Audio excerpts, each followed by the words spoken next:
एक omega hospital bed में अपने 5 साल के बच्चे को पड़ा हुआ देख के रो रहा है, चीख रहा है, चिल्ला रहा है। और वहाँ पे एक अल्फा आता है और बोलता है, तुम ऐसे क्यों रिएक्ट कर रहे हो? मेरी मेरी मेरी बात सुनो, हम लोग दोबारा से। तो ना वो ओमेगा उठता है और थप्पड़ मारता है खींच के और बोलता है, मुझे पता था कि तुम मुझसे नहीं चाहते हो। हाँ, वो हमारी गलती थी, लेकिन हमारा बच्चा था वो। तुमने अपने पहले प्यार के लिए मेरे बच्चे को मार दिया।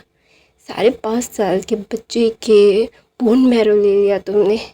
और तुम्हें डॉक्टर ने बोला था कि वो सर्वाइव नहीं कर पाएगा क्योंकि वो कमज़ोर है। क्यों कमज़ोर है पता है? तुम्हारी वजह से, तुम्हारी टॉर्चर की वजह से। जब वो मेरे पेट में था, तुमने टॉर्चर किया, तब से वो इसीलिए ऐसे कमज़ोर है। और वो मेरा फूट फूट के रो रहा है। तो ना वो अल्फा बोलता है, तुम ऐसे रिएक्ट कर रहे हो कि तुम।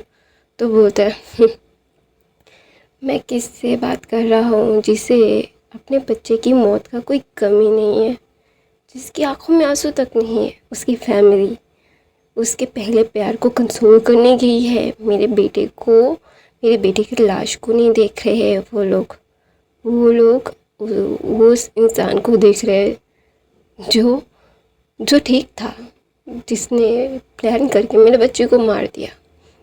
ऐसा बोल के वो ओमेगा अपने बेटे के पास जाता है। वो बोलता है, आई एम सॉरी बच्चा, मेरी वजह से तुम्हें ये सफ़र करना पड़ा। मुझे वो स्टबर्ननेस नहीं करनी चाहिए थी। तुम्हें लेके यहाँ से बहुत दूर चले जाना चाहिए था मुझे बहुत पहले ही। मेरी गलती की सज़ा तुम्हें मिली, मुझे माफ़ कर दो बच्चा। अगर मुझे कभी भी एक मौका मिला तो आई स्वेयर बेबी, तुम्हें लेके मैं ऐसे कहीं दूर चला जाता। ऐसा बोल के वो रो रहा था और उसके मतलब पूरा फ्लोर पता नहीं क्यों ब्लड से कवर था। तो ना वो ओमेगा अपने टमी में हाथ रखता है और वो अल्फा वहीं पे खड़ा हुआ था। पूरा ब्लड देख के ना वो शॉक्ड हो गया था कि उस ओमेगा के मतलब प्राइवेट पार्ट से बहुत मतलब ब्लड निकल रहा है। तो ना वो ओमेगा नीचे बैठता है अपने बेटे के पास और बोलता है, तुम्हारा सिबलिंग भी चला गया बेबी। ऐसा बोलते ही वो अल्फा उस ओमेगा की तरफ देखता है और वो अल्फा भाग के आता है। बोलता है, विभूषण ये क्या कह रहे हो तुम? तुम प्रेग्नेंट हो? तो ना वहाँ पे बीइंग ना आराम से उस अल्फा को दूर फेंकता है और बोलता है, लान वांग जी, मुझे छूना मत। ऐसा बोल के उसकी आँखों में खून उतर आया था। तो ना वहाँ पे वो ओमेगा बोलता है, हमारा बीइंग बोलता है। तो ना वहाँ पे कोई एक इंसान आता है और वो इंसान भाग के आता है और बोलता है, बीइंग तुम ये तो क्या हुआ? तो ना वहाँ पे बीइंग बोलता है, न्यूसन। तो ना वहाँ पे न्यूसन बोलता है, हाँ क्या हुआ बीइंग?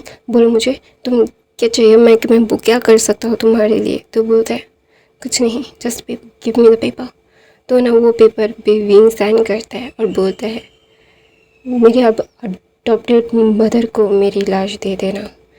इस आदमी को, मेरे बच्चे को और मुझे छूने मत देना। ऐसा बोलते ही बीइंग अपने आप को ना अपने चेस्ट पे, वहाँ पे नाइफ रखा हुआ था, वहाँ पे हॉस्पिटल है तो ऑफ कोर्स वहाँ पे सीधी नाइफ चीज़ें थी। तो बीइंग ने अपने चेस्ट पे वो मार लिया था और वो उसके मुंह से खून आ रहा था। और लैंसन सिर्फ ब्लैंकली देख रहा था वो सारी चीज़ें। वो फ्रीज़ हो गया था, उसे समझ नहीं आ रहा था कि अभी वो क्या करे, क्या बोले। वो सारी चीज़ें उसके दिमाग में ना जस्ट फ्रीज़ हो गई थी।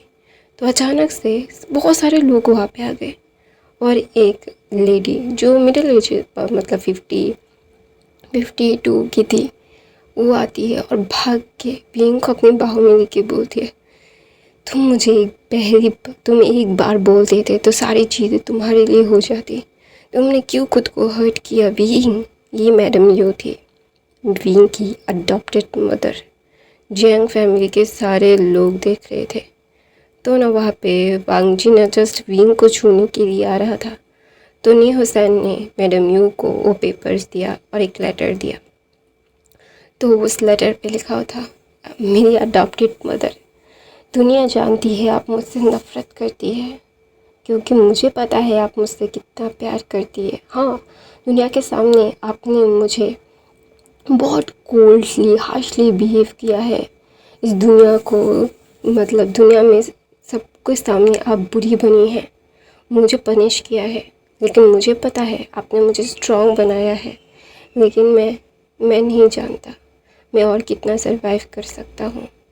मैं मेरे बच्चे को खो चुका हूँ, मेरा दूसरा बच्चा भी खो चुका है। मैं ज़िंदा नहीं रहना चाहता, वरना अगर मैं ज़िंदा रहा तो आपके लिए बर्डन बन जाऊँगा मदर। मुझे पता है कि आप मुझसे बहुत प्यार करती है, आपने मुझे बचाने की हर मुमकिन कोशिश की है, लेकिन मैंने आपको डिसअपॉइंट किया है मदर। आई एम सॉरी, आशियन सॉरी है आपके डिसअपॉइंट करने के लिए। I am so sorry. अगर मुझे कभी दूसरा जन्म मिला तो आई प्रॉमिस यू मैं कभी भी आपको लेट डाउन नहीं करूँगा। I promise you that. ऐसा बोल के वीना बोलता है, मदर मुझे उस आदमी को, मेरे बच्चे को और मेरी वो बॉडी को छूने मत दीजिएगा। वो आदमी नाटक करेगा क्योंकि उसे सिंपैथी चाहिए, वो सिंपैथी जो लोग उससे देंगे, उस सिंपैथी को मेरे बेटे और मेरे बच्चे मेरे पास आने मत दीजिएगा। उस घटिया अल्फ़ा को मेरे पास मत आने दीजिएगा, मेरे बेटे के आसपास आने मत दीजिएगा। मैंने जब भी आपसे कुछ मांगा है आपने मुझे आंखें बंद करके सारी चीज़ें दी है, आपने मुझे सारी चीज़ें प्रोवाइड की है जो मेरे लिए सही थी। तो आखिरी बार आपसे एक ही चीज़ मांगता हूँ मदर, इस आदमी को, मेरे बच्चे को मुझे छूने मत देना। इसने मेरे बच्चे को मारा है, जिसने मेरे बच्चे को मारा है मैं उसे अपने पास नहीं देखना चाहता। तो मैडम यू ऐसा पढ़ते हुए वो रो रही थी। फिर यानी विंग को पकड़ के रो रही थी। जैंगशन जो अपने नेफ्यू को अपनी बाहों में लेके रो रहा था। जैंग फैमिया जो एकदम से फ्रीज हो गए थे, उन्हें समझ नहीं आ रहा था कि अभी वो क्या करें। वहाँ पे लैंड फैमिया मतलब होती है और वो बोल रही थी कि हमें इसका फ्यूनरल करना चाहिए, इसने मेंटली इलनेस की वजह से सारी चीज़ें की है। मैडम यू है पे स्टिकली सिर्फ विंग के चेहरे पर देखती है और वो विंग के पास जाती है, उसे अपनी बाहों में लेके उसके फोrehead पे किस करती है और बोलती है ओके बेटा। ऐसा बोलते ही फिर मैडम यू का एक इतना ख़तरनाक रूप मैडम लैन देखती है और बोलती है, मैडम लैन बोलती है हमें इसका फ्यूनरल करना चाहिए, इसे एक अच्छा सा विदाई तो देना चाहिए। तो मैडम यू उठती है और face to face madam Lan के पास जाके बोलती है, मेरा बच्चा है, मेरा ग्रैंड चाइल्ड है, मैं देख लूँगा क्या करना है क्या नहीं। आई डोंट नीड यू, मेरे बच्चों को तुम लोगों की नीड नहीं है, गेट आउट। तो ना वहाँ पे मैडम लैन बोलती है, ये मेरे बेटे का ओमेगा है और मेरे बच्चे का मेरा ग्रैंड चाइल्ड है। तो वहाँ पे मैडम यू एक मॉकिंग से स्माइल देके बोलती है, ओ तुम्हारा ग्रैंड चाइल्ड मरा है, अल्फ़ा है ये, तुम्हारी आंखों में एक आंसू तक नहीं है, नो रिग्रेट कि मेरा ग्रैंड चाइल्ड चला गया और तुम्हें लोगों को दिखाना है, वाओ जोस। मॉकिंगली मैडम लैन की तरफ देख के बोलती है, अगर नहीं चाहते हो कि बर्बाद कर दूँ, गेट आउट। तो ना मैडम लैन बोलते, तुम्हारी इतनी औकात है कि तुम लैंस को बर्बाद कर सको। तो वहाँ पे जिंगन आते हैं, मैडम लैन को हटाते हैं और बोलते हैं, मैडम जस्ट आप शांत हो जाइए। तो बोलते हैं, तो अपनी वाइफ को नहीं बताया कि मैं कौन हूँ, क्या अर्न करती हूँ मैं। तो ना वहाँ पे मैडम लैंसन की तरफ जाती है और उसका गला दबा के बोलती है, अगर मेरे बेटे ने मुझे पहले बता दिया होता ना, एक कॉल करती और जान से तुम्हें मार देती, तो ये सारी चीज़ें नहीं होती। एक बार अगर मेरे बेटे ने मुंह खोला होता ना मेरे सामने, तो मेरे बेटे की हालत ऐसी नहीं होती, मेरे ग्रैंड चाइल्ड की हालत ऐसी नहीं होती। और जिसे बचाने के लिए मेरे ग्रैंड चाइल्ड को मारा ना तुम लोगों ने। ऐसा बोल के एक मॉकिंग से स्माइल देती है और मैडम यू बोलती है बेस्ट ऑफ लक, बचा सको तो बचा लो। ऐसा बोल के वो एक डेविल सी स्माइल देती है और जेंग फेमिया, यान ली, जेंग चेन, विंग और आयुन को लेके चले जाते हैं और वहाँ पे जेंग मैंशन में विंग का फ्यूनरल रखा जाता है और लैंसन जस्ट फ्रोजनली देखा था कि उसका जो परिवार था, हाँ ज़ोर ज़बरदस्ती का परिवार, जो उसके ग्रैंड मदर ने ज़ोर ज़बरदस्ती से विंग के साथ शादी करवाई थी, हाँ वो ही बर्बाद हो गया। वो तीनों चले गए उसकी लाइफ से। उसे खुशी होना चाहिए ना, वो खुश क्यों नहीं हो पा रहा है, उसे दर्द क्यों हो रहा है। उसे आइवन का चेहरा देख के इतना दर्द क्यों हो रहा है कि उसने अपने हाथों से अपने अंश को मार दिया, दोनों अंश को। और वहाँ पे मैडम लैन जस्ट फ्रीज हो गई थी। उन्हें समझ नहीं आ रहा था कि वो कैसे रिएक्ट करे जब उन्हें ये फील हुआ कि हाँ उन लोगों से गलती हो गई, ये क्या हो गया। उन्हें नॉर्मली ले रहे थे एक बच्चे की डेथ को, लेकिन ये भूल गए थे कि वो बच्चा उनका मतलब क्या बोलता है पोता था, वो एक लैंड फैमिली का हायर था। जस्ट वो लोग शॉकिंगली हो गए थे। वो पहले तो नॉर्मली रह रहे थे, फिर वो जब उन्हें ये रियलाइज़ हुआ कि हुआ क्या, तो ना वो एकदम ही जस्ट शट डाउन हो गए वो लोग। दूसरी तरफ से मैडम यू ने विंग को या क्या बोलते हैं और आयन का हाथ पकड़ा और बोला, तुमने बोला था ना विंग बच्चा, अगर तुम्हें एक मौका मिलेगा तो तुम अपने फेथ को बदलना चाहोगे, ज़ोर ज़बरदस्ती रहना नहीं चाहोगे। तो चलो फेथ बदलते हैं। तो मैडम यू अपने गले से एक लॉकेट लेती है, मतलब आयुन का हाथ पकड़ती है, विंग का हाथ पकड़ती है और अपना हाथ पकड़ती है और उसे ज़ोर से दबाती है और अचानक से विंग का नींद टूट जाता है और वो अपने आप को एक दिन जहाँ पे उनका बर्थडे था उस दिन आता है। विंग पहले कंफ्यूज था, उसे समझ नहीं आ रहा था कि ये हो क्या रहा है। क्या उसने इतना बुरा सपना देखा कि उसने अपने आने वाले बच्चे को, अपने बच्चे को और उसे मरा हुआ देखा और उसके मदर ने क्या बोला। तो ना जब विंग उठता है ना तो अचानक से उसका फ़ोन रिंग होता है। ये उसकी अडॉप्टेड मदर का फ़ोन था। उसकी अडॉप्टेड मदर उससे गुस्सा थी क्योंकि उसने लैंसन से शादी किया था, तो वो ज़्यादा बातें नहीं करती थी। लेकिन विंग को एक बात वो हमेशा से कहती थी गुस्से में ही, अपने पैरों पे खड़े रहना, अपने पैसे खुद कमाना, किसी के ऊपर डिपेंडेंट मत होना। और विंग ये ऑफकोर्स ये सुनता भी था। विंग जब प्रेग्नेंट भी था तभी भी वो काम करता था, ऑनलाइन काम करता था।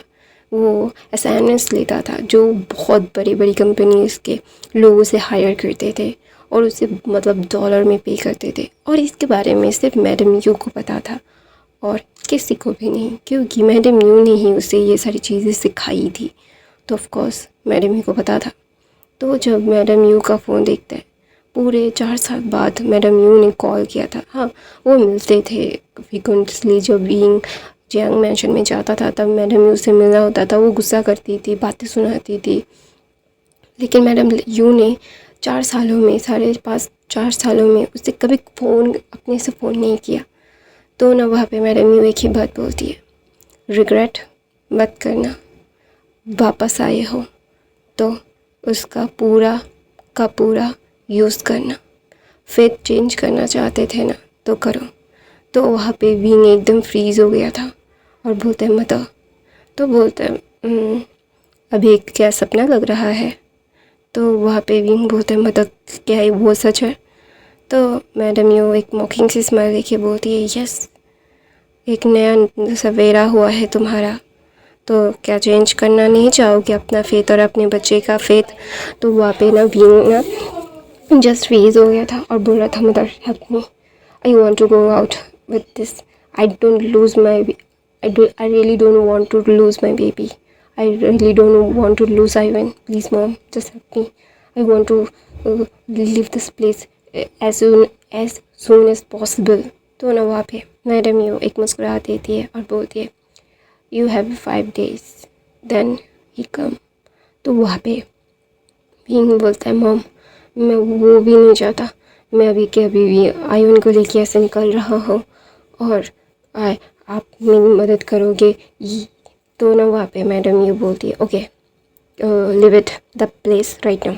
तो वहाँ पे विंग सिर्फ आयुन के कुछ क्लोथ्स जो नेसेसरी चीज़ें होती है वो लेता है, अपनी कुछ नेसेसरी चीज़ें लेता है और अपने एब्डोमेन पे हाथ रख के लगेज पैक कर रहा था। तो विंग अपने एब्डोमेन पे हाथ रख के बोलता है बेबी इस बार मैं तुम्हें लूज़ नहीं करूँगा, इस बार ना तुम्हारे गगर को लूज़ करूँगा मैं, इस बार कोई भी चीज़ रिपीटेड नहीं होगी, इस बार सिर्फ और सिर्फ हम तीनों होंगे, हम तीनों एक दूसरे के लिए काफ़ी है ना बेबी। ऐसा बोल के वो आइवन की तरफ देखता है और आइवन को जब वो देखता है आइवन अपने आँखों को मसलते हुए बोलता है मम्मा। ऐसा बोल के वो ना भीम को हक करके रोने लगता है, बोलता है I have a bad dream. तो बोलते ही okay baby let's leave the place. तो आइवन भी ना कुछ भी नहीं कहता, वो भी बोलता है okay then leave the place.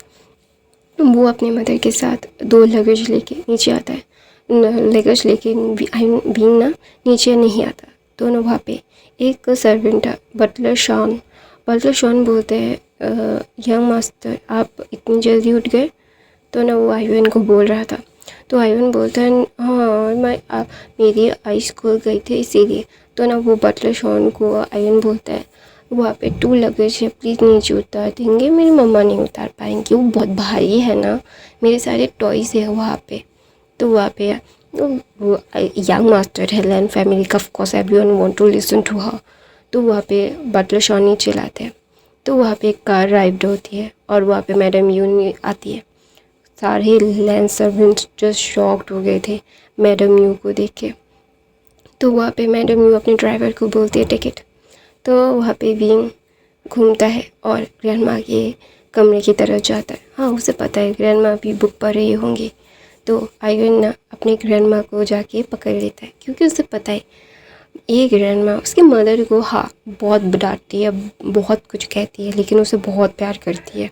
तो आइवन जाके अपनी ग्रैंडमा को गोद में उठ जाता है और बोलते है ग्रैंडमा मिस यू। तो मैडम यू मुस्कुराती है और वो उसके नोज़ को पिंच करके बोलती है आई मिस यू टू। तो ना वहाँ पे मैडम यू आइन को लेके कार में बैठ जाती है और विंग ग्रैंडमा के पास जाता है और बोलता है grandma I want to leave that place right now.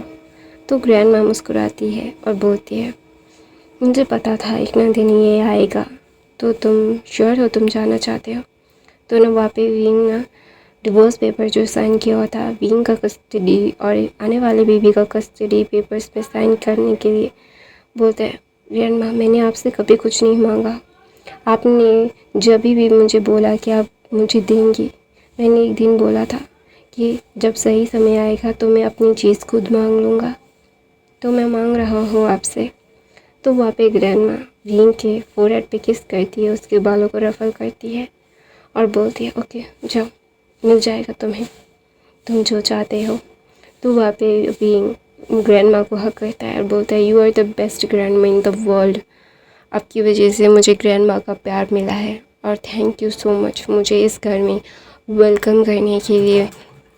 तो ना वहाँ पे विंग ना वहाँ से बाहर चला जाता है और जाते जाते वो घर को देखता है, विला को देखता है, लैंड मैंशन को देखता है और बोलता है I have never come back this place, मुझे इस प्लेस में कभी वापस नहीं आना। तो वहाँ पे विंग उस घर से बाहर निकलने के तुरंत बाद मैडम लैन और चिंगन जुन आते हैं और ना वो विंग को ढूंढ रहे थे क्योंकि वो उनसे बात करना चाहते थे और कुछ बात थी उन लोगों की तो वो बात करना चाहते थे। तो वहाँ पे वो बटलर शॉन से पूछता है कि विंग कहाँ पे है। तो बोलते हैं वो तो यंग मास्टर को लेके जो मैडम यू है, जो मैडम जियांग है वो आई थी उन्हें पिकअप करने के लिए और वो यहाँ से आके लेके चली गई। तो वहाँ पे विंग ना जस्ट मैडम यू को देखता है और वो रोने लगता है और मैडम यू को हक करके रोते रोते बोलता है क्या वो सेकंड चांस है मेरा। तो बोलता है मैडम यू बोलते तो तुम क्या चाहते हो कि तुम्हें सेकंड चांस ना मिलता। तो वहाँ पे मैडम यू को रोते रोते बोलता है thank you mom, thank you, I am so sorry, I am so sorry, I am so sorry. मैंने आपको बहुत डिसअपॉइंट किया है। I know I am disappointing you very बिकॉन्सली। I am so sorry for the every single thing I did. तो ना वहाँ पे मैडम ये बोलते, हे इट्स ओके, सब कुछ ठीक है, अभी हम लोगों को फर्दर क्या सोचना है। तो वहाँ पे विंग बोलता है, I want to live that guarantee as soon as possible. अगर मैं यहाँ रहा तो लैंड फैमिली अपने पावर को यूज़ करके मेरे बच्चे को मुझसे छीन लेगी मॉम। तो वहाँ पे मैडम ये बोलती है, उनकी इतनी हिम्मत नहीं है कि वो मेरे ग्रैंड चाइल्ड को इस बार हार्म कर सके।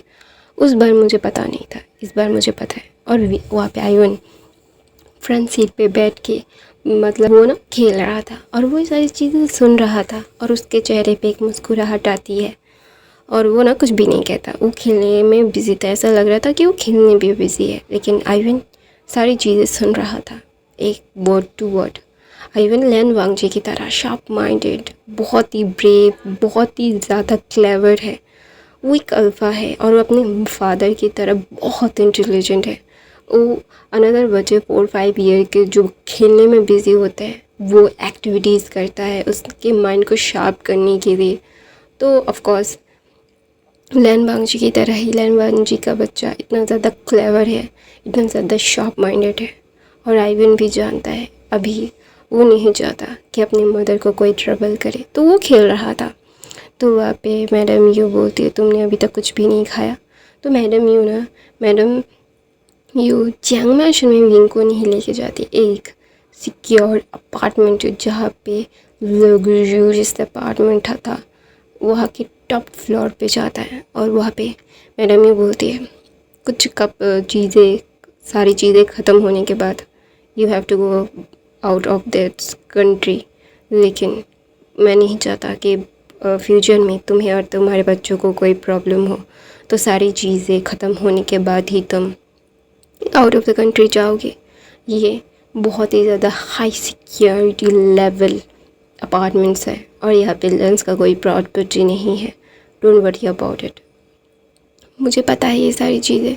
तो वहाँ पे बिंग होता है, मॉम आपने ये मेरे लिए ख़रीदा था ना जब मैं 18 ईयर का हुआ था, ये मेरे 18 वाला बर्थडे गिफ्ट था ना। तो वहाँ पे मैडम यू कुछ नहीं कहती। तो वहाँ पे मैडम यू का करके विंग रोते रोते बोलता है, सॉरी, आई एम सॉरी, मैंने आपको डिसअपॉइंट किया। तो बोलते, नो यू नॉट डिसअपॉइंटिंग मी, मैंने तुमसे जो एक्सपेक्ट किया था तुमने वैसे ही किया है, लेकिन तुमने गलत इंसान को चुन लिया है बेबी। और विंग आई वॉन्ट टू, तुम्हें एक स्ट्रॉन्ग ओमेगा बन के रहना है, तुम्हें ऐसे वीक नहीं पड़ना है। और मैंने तुम्हें ये सारी चीज़ें वीक बनने के लिए नहीं दिया है। और दूसरी तरह से वांगजी एज ए पास की तरह 7 हफ्ते के बाद आता है, मतलब 7 हफ्ते नहीं, थोड़े 7 दिन के बाद आता है और देखता है। और वहाँ पे मतलब मैडम लैन ने वांगजी को कॉल करके बोला था विंग कहीं पे भी नहीं है, जैंग मेंशन में भी नहीं है। जब मैडम यू को पूछा गया तो मैडम यू बोलती है, मुझे तुम्हें बताने में कोई दिलचस्पी नहीं है। तो वहाँ पे मैडम यू को मतलब ऐसे एरोगेंटली बिहेव करते हुए देख के मैडम लैन कुछ पूछती भी नहीं है। तो वांगजी गुस्से में बोलता है, मॉम वो कहाँ पे है। तो ना वहाँ पे मैडम लैन की तरफ देख के वांगजी ऐसा बोलता है। तो वहाँ पे ग्रैंडमा आती है और बोलते हैं वांगजी।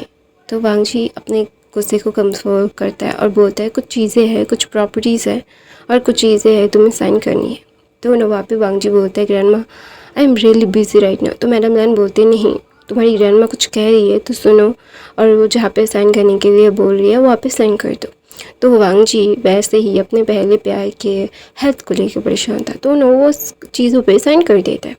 तो उस ग्रैंडमा ने एक मुस्कुराहट देती है और बोलती है, ओके थैंक यू बच्चा, अभी तुम इतने परेशान क्यों हो। तो ना वहाँ पे ग्रैंडमा सारी चीज़ों को फोल्ड करके एक लिफाफे में रख देती है और अपने पास रख देती है और बोलती है, सारी चीज़ें ठीक है, तुम इतने परेशान क्यों हो। तो वो ग्रैंडमा की तरफ देख के वांगजी बोलता है, ग्रैंडमा कुछ भी नहीं, जस्ट काम का प्रेशर है। तो वहाँ पे ग्रैंडमा बोलती है, डोंट टेक इट स्ट्रेस, इतना स्ट्रेस मत लेना, क्योंकि तुम्हारी बॉडी भी रिकवर हो रही है बच्चा, तुम्हें अच्छे से खाना खाना चाहिए, तो वहाँ पे ग्रैंडमा की तरफ देख के वांग जी एक सैडली स्माइल देके बोलता है तो वहाँ पे ना वांग जी जब विंग को अपने अराउंड नहीं देखता, वह आईविन को नहीं देखता, वो ना थोड़ा सा टेंस हो जाता है क्योंकि आईविन और विंग जब भी कहीं भी बाहर जाते हैं वो विंग वांग जी को मैसेज करता है, लेकिन 7 दिन हो गए विंग एक भी मैसेज नहीं किया। तो गाइस मैं अपनी कहानी यहीं पे ख़त्म करती हूँ। आई होप आपको ये न्यू फैन फिक्शन रीबर्थ वाला अच्छा लगेगा। ये 8-9 एपिसोड का होगा, प्लीज़ पेशेंटली देखना। ये बहुत ही ज़्यादा मैंने रिसर्च करके बहुत सारी स्टोरीज़ को पढ़ के इसे बनाया है, तो I hope you like that. तो प्लीज़ नए हो तो सब्सक्राइब करना, लाइक करना, कमेंट करना